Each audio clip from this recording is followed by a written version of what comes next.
வாழ்க வையகம், வாழ்க வளமுடன். குருவே துணை, எல்லா புகழும் இறைவனுக்கு. மூச்சுக்காத்து. சாப்பாடு எப்படி சாப்பிட்றதுன்னு பார்த்தோம், தண்ணி எப்படி குடிக்கிறதுன்னு பார்த்தோம். இப்போ மூச்சு காத்து எப்படி இருக்கிறது, காத்தை எப்படி நல்ல சக்தியா மாத்தி ரத்தத்தில் கலக்கிறது அப்படின்னு பார்க்க போறோம். மூச்சு காத்த நல்லபடியா ஜீரணத்துக்கு பிராணாயாமம், பஸ்திரிகா, கபாலபதி, அக்னிச்சார், நாடி சுத்தி, இப்படி நிறைய பயிற்சி எல்லாம் இருக்கு இல்லைங்களா? அதை பத்தி எல்லாம் பேச போறது இல்லை. ஏன் தெரியுங்களா? அதை விட முக்கியமான விஷயம், உள்ள போற காத்தே நல்ல காத்து கிடையாது. அதுக்கப்புறம் நீங்க மூச்சு பயிற்சி என்ன பண்ண போறீங்க? நாம என்ன பண்றோம், வீட்டுல கொசுக்கு பயந்து ஜன்னல் கதவு எல்லாத்தையும் அடைச்சிட்டு ஒரு ரூம்குள்ள படுத்து தூங்குறோம். நல்லா யோசிச்சு பாருங்க, நம்ம பெட்ரூம்ல காத்து உள்ள வரதுக்கு வெளியே போறதுக்கு ஏதாவது ஃபெசிலிட்டி இருக்கா? இல்ல. படுத்தாச்சு. ஒரு 2 பேர் 3 பேர் படுத்துட்டீங்களா? ஒரு நிமிஷத்துல 8 லிட்டர் காத்து உள்ள போகுது. நல்ல காத்தா உள்ள போய் கெட்ட காத்தா வெளியே வருதா? ஒரு ரூம்ல ஒரு 1/2 மணி நேரம் படுத்துறீங்க. 1/2 மணி நேரத்துல 8 × 3 பேர், அத்தனை காத்து உள்ள போய் கெட்ட காத்தா மாத்தி வெளியே வருதுங்களா? ஒரு 1/2 மணி நேரத்துல அங்க இருக்கிற எல்லா காத்தும் கெட்ட காத்தா மாறிடுமா?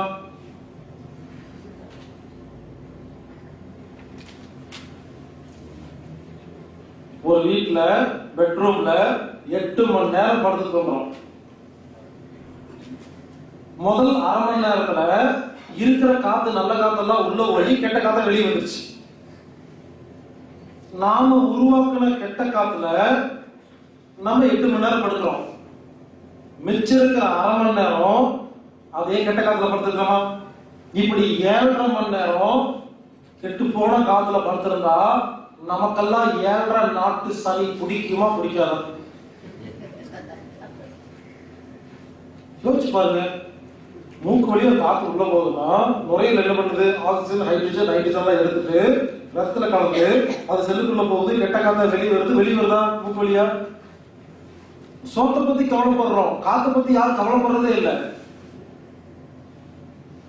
இப்படி யாரெல்லாம் ஜன்னல் கதவை அடைச்சி வச்சுக்கிட்டு காத்தோட்டம் இல்லாத வீட்டுல படுத்திருக்கீங்களோ, ஆபீஸ்ல வேலை செய்யறீங்களோ, அது எங்க இருந்தாலும் சரி, பெட்ரூம் மட்டும் இல்லைங்க, எங்க இருந்தாலும் சரி, அந்த ரூம்ல இருந்தா எல்லா நோயும் வரும்.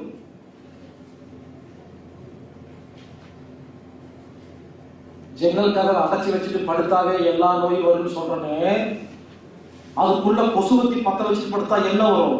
சாவே வரும். கொசு சின்ன கொசு அன்னைக்கே செத்துருது. நான் கொஞ்சம் பெரிய கொசு, கொஞ்சம் லேட் ஆகும், அவ்வளவுதான். கொசுவத்தி பத்த வச்சுட்டு படுக்கிறீங்களே, இனிமேல் கொசுவத்தியில பத்த வைக்காதீங்க, அதை எடுத்து கடிச்சு சாப்பிட்டு தூங்கிடுங்க. 2 ஒண்ணுதான். அந்த கொசுவத்தியில் இருக்கிற புகை நைட்டு ஃபுல்லா காத்தோட காத்தா கலந்து நம்ம மூக்கு வழியா உள்ள போய் நம்ம நுரையுக்குள்ள போய் சேர்ந்துருதா? விஷம் தானே அது. லிக்விட்ல மாட்டீங்களா? பிளட்ல மாட்டாதீங்க, எடுத்து குடிச்சிட்டு படுத்துருங்க. எல்லாம் ஒண்ணுதான். அது நம்ம உடம்புக்குள்ளதாக போகுது. கொசுக்கு விஷம் தான், நமக்கு தான் விஷம். மூச்சு காத்து ஒவ்வொரு செகண்டும் ஒவ்வொரு செல்லுக்கும் தேவைப்படுது இல்லையா? ஆக்சிஜன், பிராணவாயு தேவைப்படுது இல்ல? நைட்டு ஃபுல்லா காத்த கெடுத்து தூங்குவோமாமா. அப்புறம் என்ன சொல்லுவோம்? ஆஸ்மா வந்துருச்சு, வீசிங் வந்துருச்சு, டாக்டர் போவோம். எந்த டாக்டராவது உங்ககிட்ட உங்க வீட்டுல கொசுவத்தி பத்த வைக்கிறீங்களா, காத்தோட்டம் இருக்கா கேட்டிருக்காங்களா? அவங்க இங்க மட்டும் ஆராய்ச்சி பண்ணி ஸ்கேன் பண்ணி பார்த்துட்டு அதுக்கு நிறைய பேர் வச்சிருப்பாங்க, ஏதாவது நோய்க்கு பேர் வச்சு மருந்து மாத்திரம் தான் கொடுக்குறாங்க. காப்பாற்றுறதுக்கு என்ன பண்றீங்க கேட்ட, என்ன பண்றீங்க? ஃபேன் போட்டுக்கிறோம்னு சொல்றோம். ஃபேனு கெட்ட காத்து நல்ல காத்தா மாத்துமா? ஃபேன் என்ன பண்ணு தெரியுமா? இருக்கிற கெட்ட காத்த சுத்தி விடும், அவ்வளவுதான். ஃபேனால காத்தோட்டம் கிடைக்காது. வேற கொஞ்சம் உப்புசம் இல்லாம நல்லா இருக்குமே தவிர கெட்ட காத்த நல்ல காத்தா மாத்தாது. அதனால காத்த பொறுத்த வரைக்கும் 2 விஷயங்க. ஒண்ணு, கொசுவத்தி பயன்படுத்தவே கூடாது அட் எனி காஸ்ட். ஒவ்வொரு நாள் கொசுவத்தி பயன்படுத்தும் பொழுதும் நமக்கு ஆரோக்கியம் கெட்டுதான் போகும். கொசுவத்தி பயன்படுத்துற யாராவது இருந்தீங்கன்னா நீங்க எந்த டெக்னிக்கை ஃபாலோ பண்ணாலும் நோய் குணப்படுத்த முடியாது, எந்த டாக்டர்கிட்ட போனாலும் குணப்படுத்த முடியாது, எந்த யோகா பண்ணாலும் குணப்படுத்த முடியாது. ஏன்னா 8 மணி நேரம் ரெஸ்ட்குள்ள படுத்துருக்கீங்க. 2, காத்தோட்டமான இடத்துல தான் இருக்கணும். அது வீடு, ஆபீஸ், பாத்ரூம், எங்க இருந்தாலும் சரி. நல்ல காத்து உள்ள வரணும், கெட்ட காத்து வெளியே போகணுங்க.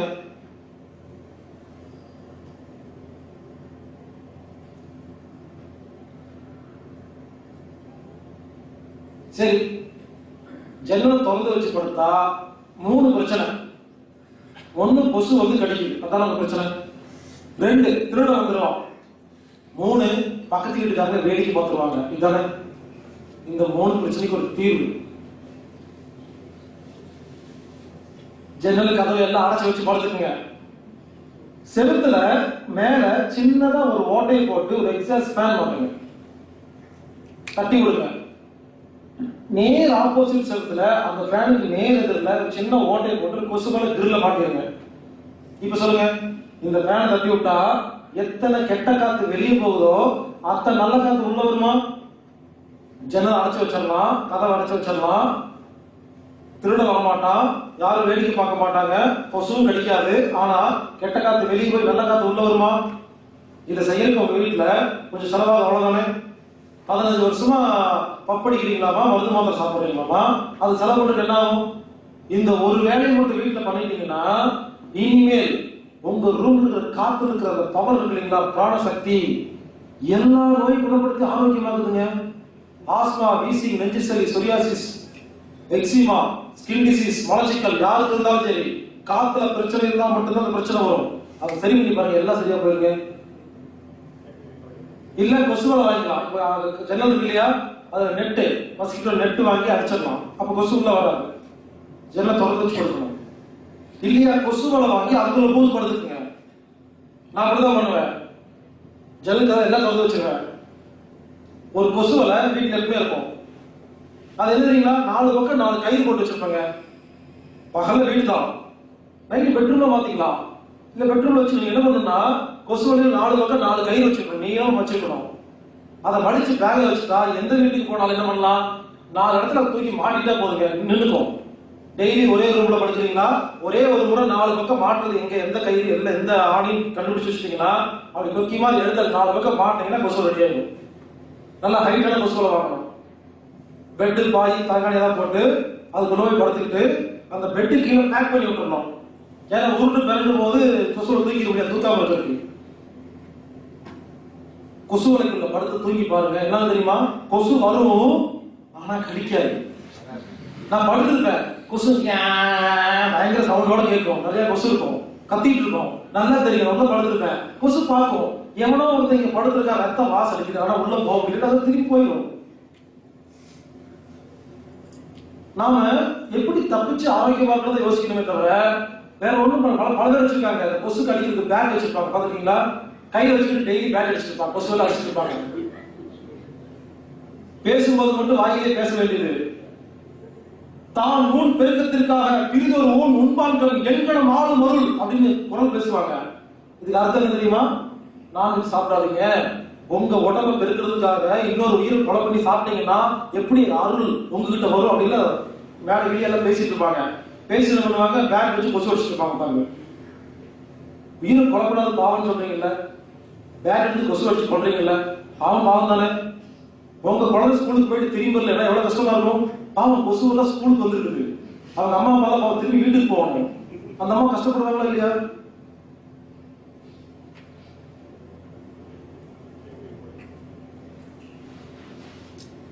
கொசுவலை வாங்கி உள்ள போயிருங்க, கொசு கடிக்காது. 1 இல்ல ஜன்னல் கதவு எல்லாம் கொசு மேட் வச்சுக்கோங்க, நெட் வச்சுக்கோங்க. 2 இல்லையா நான் சொல்ற மாதிரி அந்த எக்ஸாஸ்ட் ஃபேன் போட்டுருக்க, வேலை முடிஞ்சுதுங்க. இந்த மாதிரி கொசுவிலிருந்து தப்பிக்கிறப்போம், திருடலிருந்து தப்பிக்கிறப்போம், பக்கத்து வீட்டுக்காரங்க வேடிக்கை பார்க்கறதுக்கும் நாம தான் ஐடியா பண்ணுமே தவிர இதெல்லாம் காரணம் சொல்றேன் ஒத்துக்க மாட்டேன். ஆக மொத்தம் நீங்க இருக்கிற பெட்ரூம், கிச்சன், ஆபீஸ் எங்கிருந்தாலும் ரெண்டு விஷயம், கொசுவத்தி பயன்படுத்தக்கூடாது, கெட்ட காத்து வெளியே போய் நல்ல காத்து உள்ள வரைக்கும் ஏர் சர்க்குலேஷன் இருக்கணும். ஏர் சர்க்குலேஷன் என்பது புதுக்காத்து உள்ள வரதான் ஏர் சர்க்குலேஷன், இருக்கிற காத்து சுத்தி வருது ஏர் சர்க்குலேஷன் கிடையாது.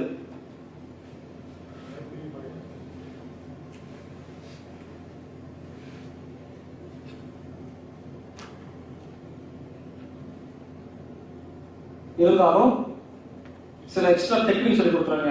நேச்சுரல் கொசுவத்தி எப்படி தயாரிக்கிறது, இயற்கையான கொசுவத்தி. இந்த சிமினி விளக்குன்னு சொல்லுவாங்க. ஒரு விளக்கு இருக்கும், இந்த கண்ணாடி குடுவு மாதிரி இருக்கும், அதை கவுத்து வச்சிட்டோம்னா, அந்த விளக்கு பத்த வச்சுட்டு கவுத்து வச்சிட்டோம்னா ரவுண்டா திரி மாதிரி சுத்தணும்னா திரி மேல வரும், கீழே போகும், கீழே எண்ணெய் ஊத்துறதுக்கு ஒரு டப்பா இருக்கும். அந்த விளக்கு தான் சிமினி விளக்கு. பாருங்க, சிமினி விளக்கு எல்லாம் ரொம்ப எக்ஸ்ட்ரா பண்ணி சொல்ல வேண்டியது இருக்கு, ஏன்னா முதல்ல பார்த்ததே இல்லை. அந்த விளக்கு வாங்கிட்டு வாங்க. அதுல இந்த கிருஷ்ணாயில் மண்ணெண்ணெய் அதை ஊற்றக்கூடாது, ஏன்னா அதை ஊற்றி எரிச்சிங்கன்னா அந்த வாசமே நைட் நமக்கே நோயா வரும், போடக்கூடாது. நல்லெண்ணெய் ஊற்றி எரிக்கணும். அந்த கண்ணாடி குடுவி எடுத்து கவுத்துடணும். அதுக்கு மேல ஒரு சாதாரண பிளேடு இல்ல, ரேசர் பிளேடு, அந்த பிளேடு தூக்கி வைக்கணும். டபுள் சைடு பிளேடு இருக்கிற மாதிரி, ஜில்லெட் அந்த மாதிரி கிடையாது, டபுள் சைடு பிளேடு வச்சிருக்கணும். பின்னாலும் நல்லெண்ணெய் எரியும் பொழுது அதுல ஒரு வெளிச்சம் உருவாகும், பெட்ரூம் லைட் மாதிரி இருக்கும். அந்த சூட்டுக்கு பிளேடு சூடாகுமா, பிளேடுக்கு மேல ஒரு எலுமிச்சம்பழம் தோலை நைட்டு வச்சுட்டு படு தூங்கி பாருங்க, எலுமிச்சம்பழம் தோல் சூடாகி ஒரு புகை உண்டாகும். அந்த புகைக்கு கொசு வராது. எலுமிச்சம்பழம் தோல் இருந்து வர அந்த வாசம் உடம்புக்கு நல்லது, சைடு எஃபெக்ட் கிடையாது. இல்லையா, வேப்ப இலை தூக்கி மேல வைக்கலாம், வெள்ளை இலை, இந்த மாதிரி சாத்துக்குடியோட தோல், ஏதாவது நீங்க ஆரஞ்சு பழ தோல், இந்த மாதிரி இயற்கையா ஒரு பொருளை வச்சு இந்த 4 பக்கம் 4 விளக்கு வச்சுக்கலாங்க. ஒரு பக்கம் வேப்பலை, இன்னொரு பக்கம் ஆரஞ்சு சாத்துக்குடி, அந்த பக்கம் லெமன், 4 பக்கம் 4 வச்சு படுத்து தூங்கி பாருங்க. வீட்டுக்குள்ள பெட்ரூம் லைட் மாதிரி இருக்கும். நல்லெண்ணெய் வாசம் உடம்புக்கு ஆரோக்கியங்க, கொசு வராது, சைடு எஃபெக்டும் கிடையாது. நல்ல நோக்கம் அறிய மாட்டேங்க. இல்ல திரி இருக்கு இல்லைங்களா, சாஃப்டா போடணும். திரி வந்து ரொம்ப ஹார்டா கொடுத்துருப்பாங்க, அந்த வந்து மண்ணெண்ணெய் ஊத்துற மாதிரி திரி தான் வச்சிருப்பாங்க. நீங்க அதை எடுத்துட்டு நீங்க அந்த பஞ்சு திரி போடணும். இதெல்லாம் கடையில் விற்கும், நானே கேல கூட பார்த்துருக்கிறேன். தாமரை இலை, தாமரை தண்டுடைய திரின்னு விற்கிது, இந்த பூஜை சாமான்கள் கிடைக்கும். அது போட்டு பாருங்க, தாமரை தண்டுடைய திரி வச்சுட்டு உள்ள நல்லா ஊற்றி பாருங்க, அது பவர் நல்லா இருக்கும். இப்படி எதையாவது பண்ணி நான் வந்து கொசுவை நேச்சுரலா இருக்கணும். இது ஒரு எக்ஸ்ட்ரா டெக்னிக், இது பண்ணுங்கன்னு சொல்லல, இது கூட யூஸ் பண்ணிக்கலாம்னு சொல்றேன். இந்த லிக்விட் மாட்டுறீங்க இல்லையா, பிளக் வாங்கிட்டு வந்து லிக்விட் மாட்டி கெமிக்கல் போடுறது, அது வந்து டேஞ்சர் கெமிக்கல். அது பொதுவாக என்ன பண்ணலாம், அந்த லிக்விட் வாங்கிட்டு வரீங்க இல்லையா, கொசு மேட்டை, அது கொசுவத்தி ஒரு லிக்விட் இருக்கும், அதை மாட்டினா பிளக்ல மாட்டினா அது புகை வரும் இல்லைங்களா, அதை வாங்கிட்டு கெமிக்கலை குப்பையில ஊற்றிடுங்க.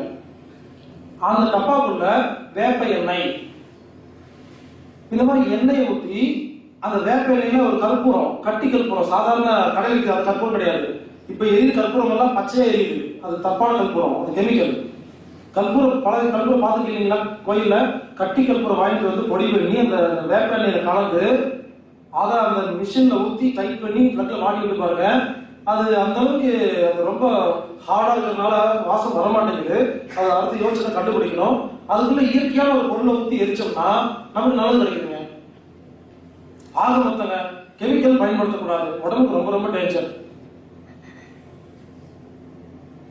டெய்லி வீட்டுல இந்த சாம்பிராணி போடுறது, சாயந்தரமான விளக்கு பத்த வைக்கிறது, இதெல்லாம் எதுக்கு வச்சிருக்காங்க? டெய்லி காலையில சாயந்தரம் சாம்பிராணி போக போட்டு பாருங்க, கொசுவே வராது வீட்டுக்குள்ள. ஏன்னா சாம்பிராணி போக எழுதிய பண்ணோம், மூளை முடுக்கு எங்கெல்லாம் இருக்குதோ செல்ஃப் அங்க இங்க எல்லாரும் கூத்துருமா, எல்லா இடத்துலயும் தூந்து டெய்லி சாம்பிராணி போக பத்த வச்சு அது என்ன எல்லா இடத்துலயும் படர்ந்து இருக்கும், செல்ஃப்ல ஒட்டிட்டு இருக்கும்.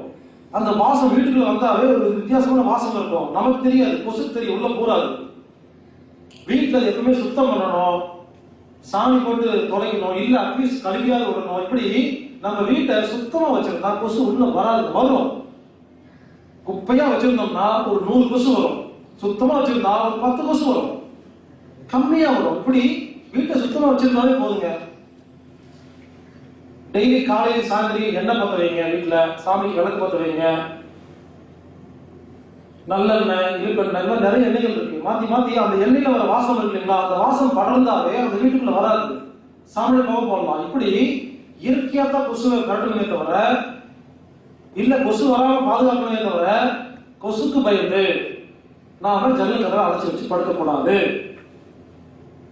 சரிங்க, இந்த குளிர் பிரதேசத்துல எல்லாம் போனோம்னா எப்படிங்க ஜன்னல் கதவை திறந்து வைக்கிறது? எக்ஸாஸ்ட் மேல போட முடியாது. இமயமலை, சுவிட்சர்லாந்து இந்த மாதிரி பாருங்க, ரொம்ப குளிர்ச்சியான ஊர்ல போனீங்கன்னா ஜன்னலே திறக்க முடியாது. எக்ஸாஸ்ட் மேல போட முடியாது தெரியுங்களா? எக்ஸாஸ்ட் போட்டு பாருங்க, குளிர் ரொம்ப அதிகமாயிடும். ஒத்துக்கிறேன். அதுக்கு என்ன பண்ணலாம்? ஒரு விஷயம் புரிஞ்சுக்கங்க, குளிர்ச்சியான நாடுகள்ல ஜன்னல் கதவை அடைச்சு வச்சு படுத்தாலும் ரூமுக்குள்ள பிராணம் இருக்கும், அவ்வளவுதான். காத்துல கூலிங் இருந்துச்சுன்னா பிராணம் இருக்குன்னு அர்த்தம். அந்த காத்துல அதிகமான கூலிங் என்ன அர்த்தம்? நிறைய H2O இருக்குன்னு அர்த்தம், ஹைட்ரஜன் ஆக்சிஜன். சோ கூலிங்கான காத்து இருந்துச்சுன்னா நமக்கு அது கெட்ட காத்து, நல்ல காத்து. ஆனா நான் சொல்றது இயற்கையான கூலிங் காத்து. ஏசி மூலமா உருவாக்குற காற்று தவறானது, அது உடம்புக்கு ஆரோக்கியத்தை கெடுக்கிறது. நான் சொல்றது இயற்கையா. ஒரு ஊரே ஏசிமா இருக்கு இல்லைங்களா? ஊட்டி, குன்னூர் இந்த மாதிரி ஊர்ல பாருங்க, இமயமலை எல்லாம் அந்த ஊரே கூலிங்கா இருக்கும். கூலிங்கா இருக்கிற இடத்துல எல்லா ஜன்னல் கதவை அடைச்சு வச்சு படுத்துட்டு பாருங்க, நைட்டு ஃபுல்லா இருப்பீங்க அந்த வீட்டுக்குள்ளதான். ஜன்னல் கதவை திறக்க வேண்டாம். இருந்தாலும் என்ன ஆகும்? உங்களுக்கு நோய் வராது, பிராணம் அதிகம் கிடைக்கும். ஏன் தெரியுமா? அந்த கூலிங் காத்தெல்லாம் உள்ள போகும்போது அதுல பிராணம் இருக்கும். எப்ப தெரியுமா காத்துல பிராணம் கண்டுபிடிக்கலாம்? இயற்கையான குளிர்ச்சி இருக்கிற ஊர்ல ஜன்னல் கதவை சாத்தி வச்சு உள்ள இருக்கிற காத்து குளிர்ச்சி கம்மியாகி ஹீட் ஆயிடுச்சுன்னா காத்து கெட்டு போச்சு. குளிர்ச்சியா இருந்ததுன்னா காத்து நல்லா இருக்கணும். அவ்வளவு பிராணம் இருக்கு. தைரியமா இருக்கலாம். குளிர் பிரதேசங்களை நீங்க ஒண்ணும் பண்ண வேண்டாம், தைரியமா இருக்கலாம். ஆனா ஏசி போட்டு படுக்கிறது கெட்டது. ஏசி என்ன பிரச்சனை? ஏசியில் ரெண்டு டைப் இருக்குங்க. ஒன்னு ரீசைக்கிள் ஏசி, இன்னொன்னு நான் ரீசைக்கிள் ஏசின்னு சொல்லுவாங்க.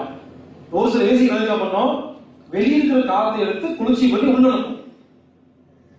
இது பரவாயில்ல, பாதி பரவாயில்ல, நல்லது, ஓரளவுக்கு பரவாயில்ல. சில ஏசிகள் உள்ள இருக்கிற காத்தையே குளிர்ச்சி பண்ணும். இது கெட்டது.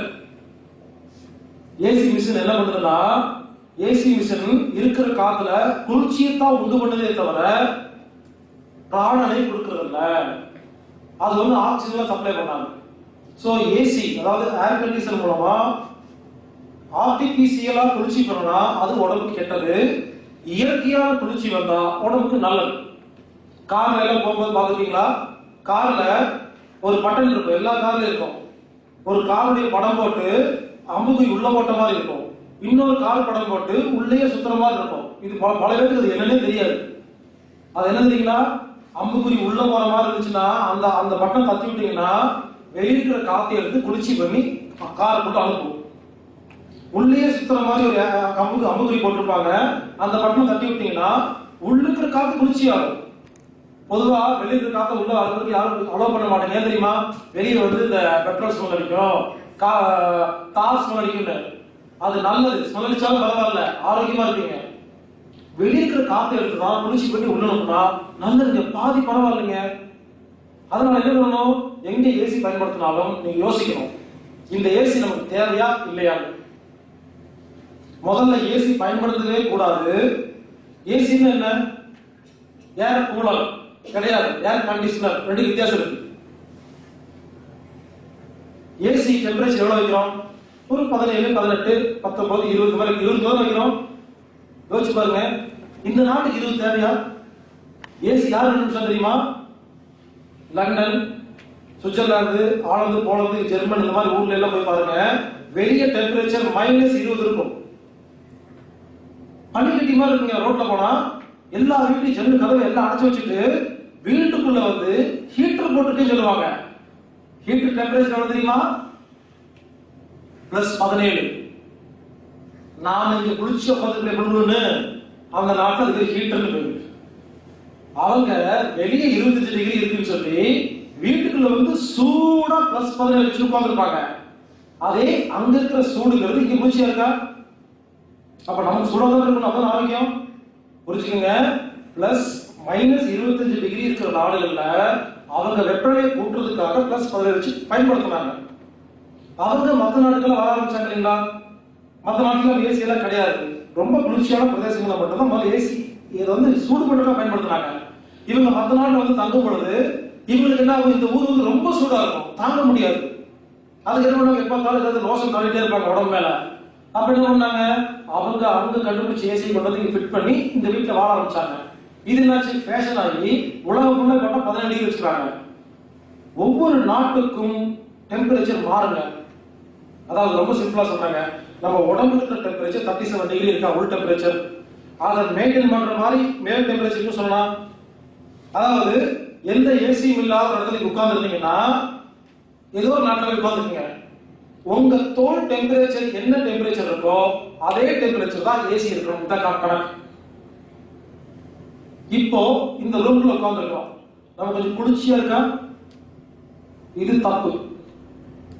குளிர்ச்சியா இருந்து என்ன அர்த்தம், இந்த குளிர்ச்சி பாருங்க 17 டிகிரி டெம்பரேச்சர் உட்கார்ந்துருக்கோம், உடம்பு மேல 17 கொடுதா, அப்போ இந்த 17 37 மாதத்துக்கு உடம்பு கஷ்டப்படணுமா, அதுக்கு சக்தி செலவாகுமா? உடம்புல டெம்பரேச்சர் 37, வெளி டெம்பரேச்சர் 17, அப்ப 17 37 மாதத்துக்கு 20 டிகிரி உடம்பு சூடு பண்ணணுமா தானே? அப்ப சக்கரை செலவாகுமா, ஆக்சிஜன் செலவாகுமா? நீங்க வெளியே சூடான இடத்துக்கு போயிட்டு பாருங்க, ரோட்ல போய் பாருங்க, திடீர்னு சூடான ஒரு இடத்துல சுத்திட்டு திடீர்னு ஒரு ஏசி ரூம்ல போது பாருங்க, நல்லா மூச்சு பாத்துட்டீங்களா? நாம நினைச்சுக்குவோம், அப்பாடா ஏர் கண்ட்ரோல் வந்துட்டோம், நம்ம சௌக்கியமா இருப்பாங்க. உடம்பு தன்னை சூடு பண்ணி இந்த ஏசி இருந்து காப்பாத்திக்கிறதுக்காக நிறைய ஆக்சிஜன் கேக்குது. அது உடம்பு கெடுதல் தானே, உடம்புல எனர்ஜி லாஸ் ஆகுது இல்லையா? ஏசி ரூம்ல ரொம்ப நேரம் இருந்தோம்னா சுகர் வரும், இருக்கிற கிளைக்கோஜன் தீர்ந்து போயிடும். ஏசி நமக்கு தேவையில்லைங்க. துபாய், ஷார்ஜா, அபுதாபி இந்த மாதிரி நாடுகள்ல பிளஸ் 50 டிகிரி கேட்டு பாருங்க, வெயில் கொளுத்தோம். அவங்க 50 இருந்து கம்மி பண்ணணுமா, அதுக்கு கூலர் பயன்படுத்திட்டு இருந்தாங்க. இவங்க ஹீட்டர் பயன்படுத்திட்டு இருக்காங்க. இந்த ஹீட்டரும் கூலரும் இதுக்கு பேர் ஏசி பேரு. இந்த மற்ற நாடுகளுக்கு பாத்தீங்களா, இந்த நாட்டுல ஏசி தேவையே இல்லை. நீங்க டெம்பரேச்சர் பாருங்க, ஒரு நாட்டுல என்ன வருது, 32 34 அப்படின்னு ஆவரேஜ் டெம்பரேச்சர் வருதா? இந்த நாட்டுக்குள்ள ஏசி தேவை இல்லைங்க. அங்க மட்டும் ஏசி பயன்படுத்தாம இருந்து பாருங்க, ஆரோக்கியம் இருக்கலாங்க. அதிகமான குளிர் பிரதேசங்களையும் அதிகமான ஹீட் பிரதேசங்களையும் தன்னை காப்பாற்றுக்காக ஏசி பயன்படுத்துறாங்க தவிர, இது ஃபேஷனா போய் எல்லாருமே ஏர்கான் இருக்கா இல்லைன்னு இருக்க மாட்டோம். கார்ல போகும்போது ஏர்கான் போட்டுக்கிறோம், வீட்டில் இருக்கும்போது ஏர்கான் போட்டுக்கிறோம், ஆபீஸ்ல ஏர்கான் போட்டுக்கிறோம். உடம்பு என்ன ஆகும், கெட்டு குட்டிச்சவரா போகுங்க. ஏசி உடம்புக்கு கெடுதல். உங்க வீட்டுக்குள்ள போயிட்டீங்கன்னா முடிஞ்ச வரைக்கும் எல்லா இடத்துலயுமே, இங்க கூட சரி, ஏசி பயன்படுத்தாதுங்க. ஜன்னலை திறந்து வச்சு படுத்து பாருங்க, நல்லா இருக்கும். ஏசியில என்ன பிரச்சனைனா, ஒண்ணு அது பிராணசக்தியை சப்ளை பண்றது இல்லை, ஒண்ணு. ரெண்டாவது குளிர்ச்சி அதிகம் பண்ணி நம்ம உடம்புல ட்ரிபிள் நிறைய வேலை இருக்குது, குளுக்கோஸ் ஆக்சிஜன் நிறைய செலவாகுது, சோ அதனால பாதிப்பு ஏற்படுது. 3 கரண்ட் செலவாகுது, எனர்ஜி லாஸ்.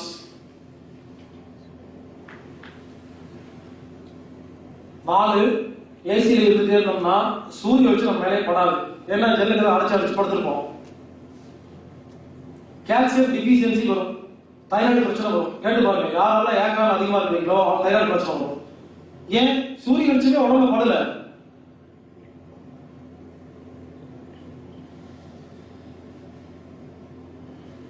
அதனால ஏசியை பயன்படுத்தாதீங்க.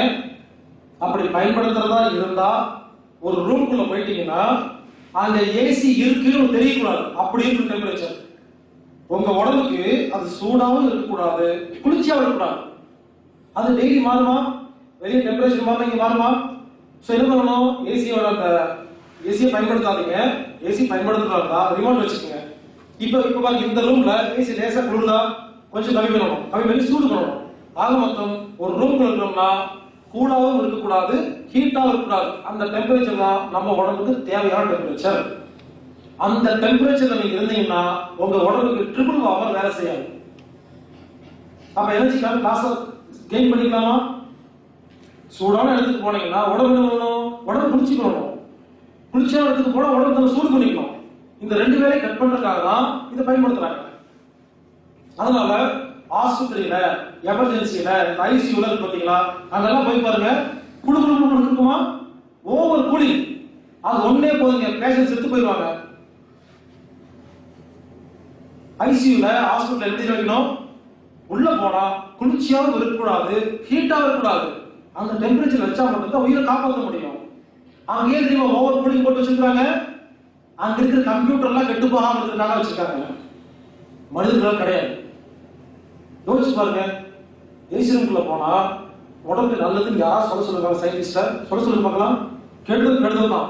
அப்புறம் எதுக்கு ஆஸ்பத்திரியில ஐசியூல உயிருக்கு போராடுற பேஷண்ட கொண்டு உள்ள வச்சோம்னா அந்த குளிர்ச்சியில் படுத்திருக்காங்களா? குளுக்கோஸ் ஏறிட்டு இருக்கா? யோசிச்சு பாருங்க, எவ்வளவு குளுக்கோஸ் வேஸ்டா போகுது, எவ்வளவு ஆக்சிஜன் வேஸ்டா போகுது. அந்த உயிருக்கு ஆபத்து தானே. காத்த பொறுத்த வரைக்கும் ஒரு 3 விஷயங்க. கொசுவத்தி பயன்படுத்த கூடாது. காத்தோட்டமான இடத்துல படுக்கணும். ஏசி பயன்படுத்த கூடாது. ஏர் கூலர் பயன்படுத்தலாமா? ஏர் கூலர் பயன்படுத்தலாம். சில இதெல்லாம் வீட்டுக்குள்ளேயே தண்ணி நிறைய ஊத்தி ஒரு கரண்ட்ல போட்டுட்டோம்னா தண்ணி சுத்தி சுத்தி கீழே விழுந்து இல்லைங்களா? அது வரையும் காத்து வரும். அது நல்லதுங்க. ஏன் தெரியுமா? தண்ணி மூலமா இருக்கிற ஆக்சிஜன் எடுத்து சப்ளை பண்ணுது. வீட்டுக்குள்ள இருக்கிற காத்த இது உள்ளே சுத்தம் பண்ணுதா? சுத்தம் பண்ணுறது தண்ணி மூலமா இருக்கிற சத்தை அதை அனுப்பிச்சிருக்குது. வீட்டுக்குள்ள ஃபவுண்டைன் யூஸ் பண்ணலாம். குளிர்ச்சி வேணுமா வீட்டுக்குள்ள? இந்த ஃபவுண்டைன் எல்லாம் இருக்கு, குட்டி குட்டி ஃபவுண்டைன் எல்லாம் இருக்குங்களா? அது நாளைக்குள்ள எங்கெல்லாம் போறீங்களோ, ஷாப்பிங் போறீங்க, நிறைய கிஃப்ட் வாங்கி வச்சிருக்கீங்களா? அதுக்கு பதிலாக 4 ஃபவுண்டைன் வாங்கி வைங்க. கரண்ட்ல மாட்டி விட்டோம்னா தண்ணி இருக்குங்களா? வீட்டுக்குள்ளேயே சின்ன ஃபவுண்டைன் குட்டி குட்டியா தண்ணியில ஒழுகிட்டு இருக்க முடியா? வாங்கி தண்ணி புது தண்ணி மாத்திட்டே இருங்க. இந்த தண்ணி இருக்கிற பிராணம் காத்து வழியா வருங்க. வீட்டுக்குள்ள குளிர்ச்சியா இருக்கும், நல்லா இருக்கும், ஆரோக்கியமா இருக்கலாம். அதுவும் இல்லாம சில பிளான்டேஷன்ஸ் இருக்கு, வீட்டுக்குள்ள வளர்க்குற மாதிரி சில செடிகள் இருக்கு. 24 hours ஆக்சிஜன் சப்ளை பண்ற மாதிரி சில செடிகள் இருக்கு. அதெல்லாம் வாங்கி வீட்டுல வளர்க்கலாம். வீட்டுக்குள்ள செடியெல்லாம் வச்சிருக்கலாம் நேச்சுரா. இப்ப என்ன பண்றாங்க? பிளாஸ்டிக் வாங்கி வச்சுக்கோம். அது தேவையில்லை. இருக்கிற செடிகள் வைக்கலாம், ஃபவுண்டைன் வைக்கலாம், ஏர் கூலர் யூஸ் பண்ணலாம். பட் ஏசி பயன்படுத்தாதீங்க. முடிஞ்ச வரைக்கும் காத்தை பத்தி கொஞ்சம் யோசிங்க.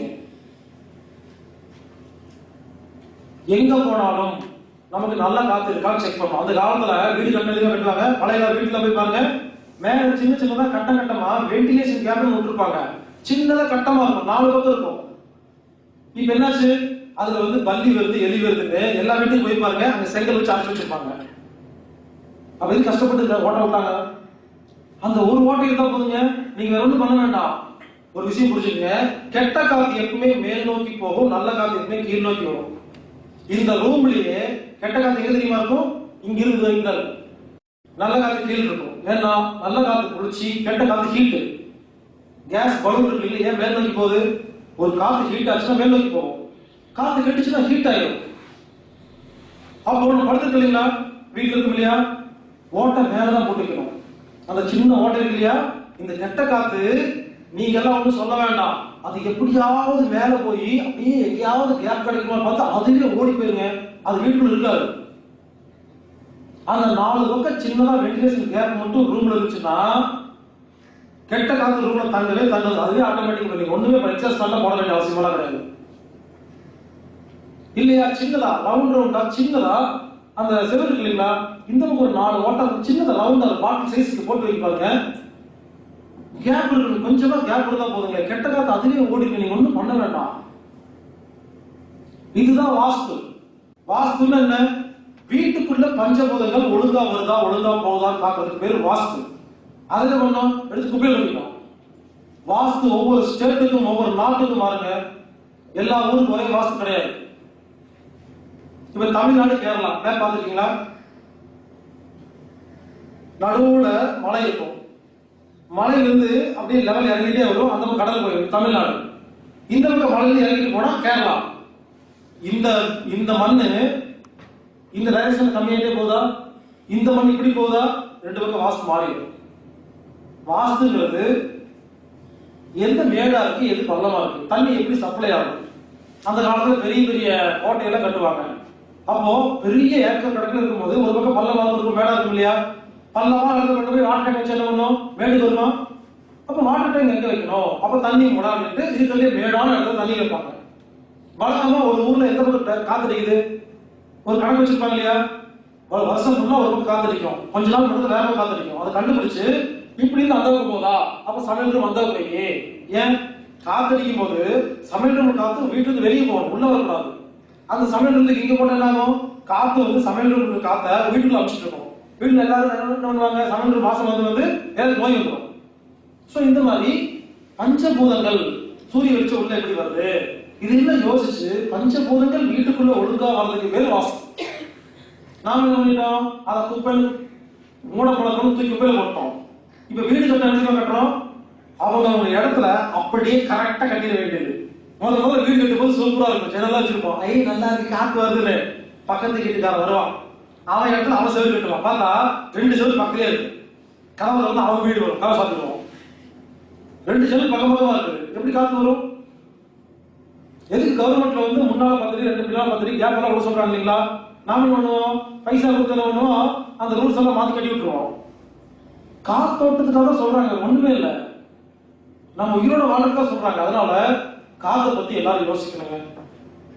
கொசுவத்தி பயன்படுத்தக்கூடாது, ஏசியை பயன்படுத்தும் போது முடிஞ்ச வரைக்கும் பயன்படுத்தக்கூடவே கூடாது.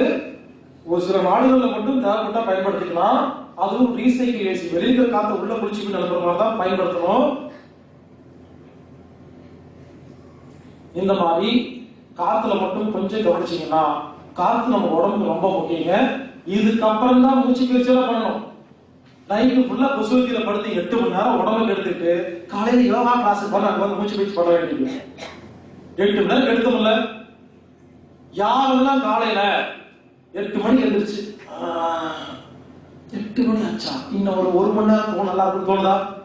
அப்ப என்ன இருக்கும், ரூம்ல காத்தோட்டம் ஒழுங்காலே இருக்கும்.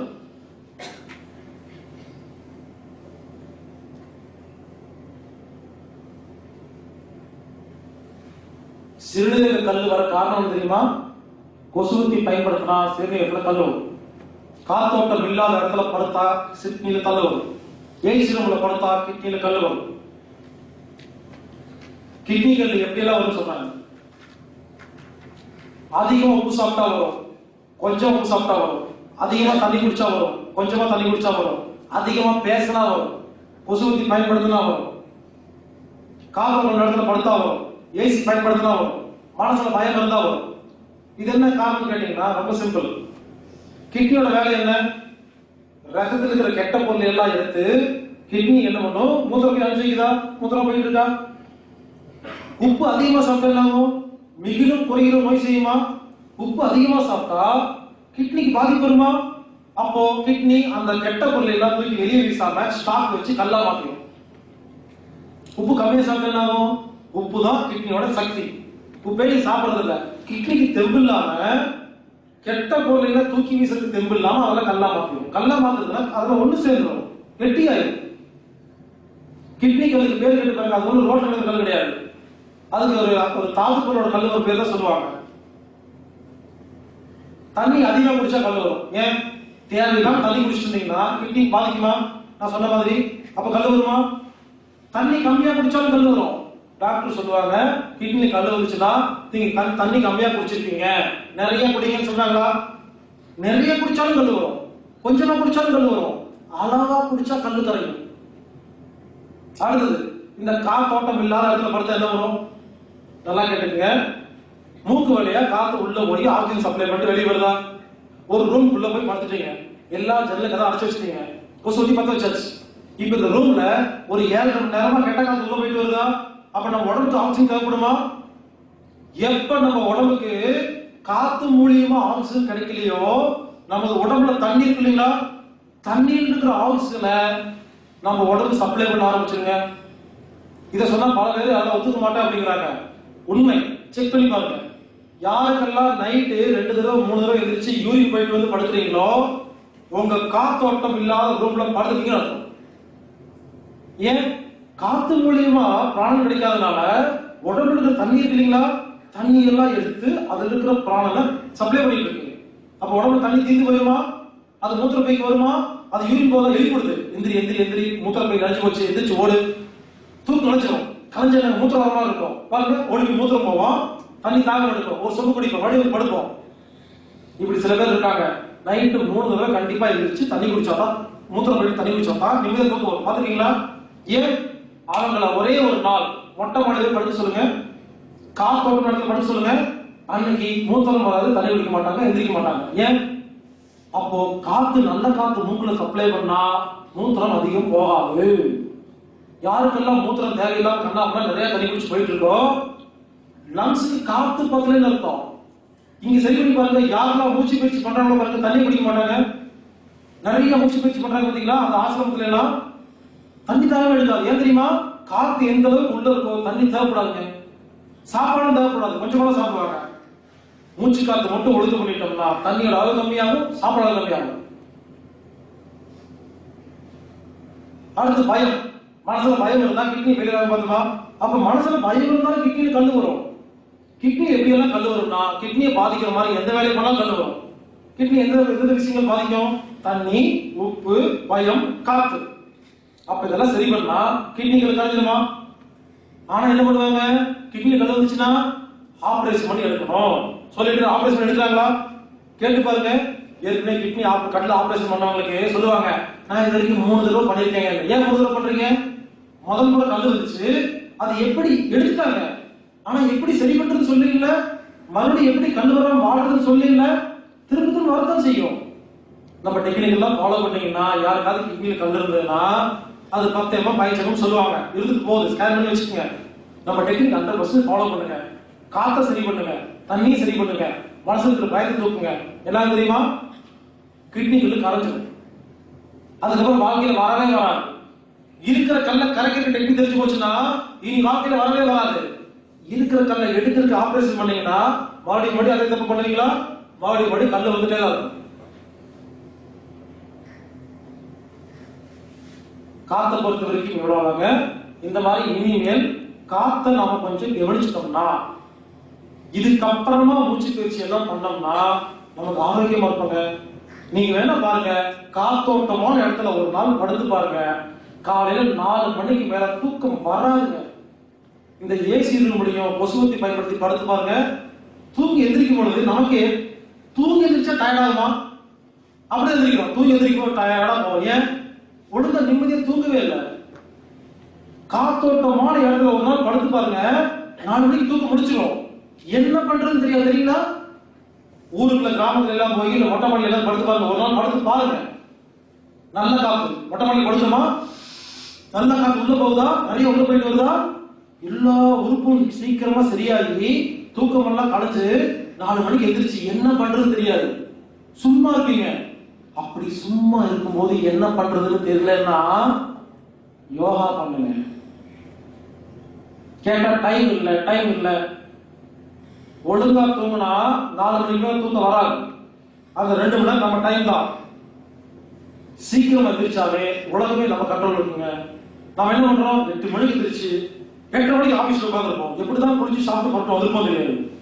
அது 1 மணி நேரம் தான் கேப். 1 மணி நேரத்துல எல்லா வேலையும் பண்றீங்களா? காலையில எந்திரிச்சு ஆபீஸ் போறதுக்குள்ள யார் ரொம்ப ஸ்பீடா எல்லா வேலையும் பண்றீங்களோ அந்த ஸ்பீட் அன்னைக்கு ஃபுல்லா மெயின்டைன் ஆகுதுங்க. அதுவே உடம்பு கெடுதல். ஸ்லோ ஒர்க் பண்ணணும். ரொம்ப ஸ்பீடா இருக்கும் அந்த 1 hour. எந்திரிச்சுன்னா குளிச்சு போட்டு கிளம்பி கார் எடுத்துட்டு ஓடி போய் ஆபீஸ்ல போய் உட்காந்து வேலையை பார்க்கறோமா, அந்த ஸ்பீட் அப்படியே மெயின்டைன் ஆகுது. கொஞ்சம் முன்னாடி எந்திரிச்சு பாருங்க, அமைதியா இருக்கு பாருங்க, அன்னைக்கு ஃபுல்லா அமைதியா இருக்கும். காத்து பொறுத்த வரைக்கும் இவ்வளவுதாங்க. இதை சரி பண்ணோம்னா காத்து நமக்கு ஆரோக்கியத்தை கொடுக்கும்.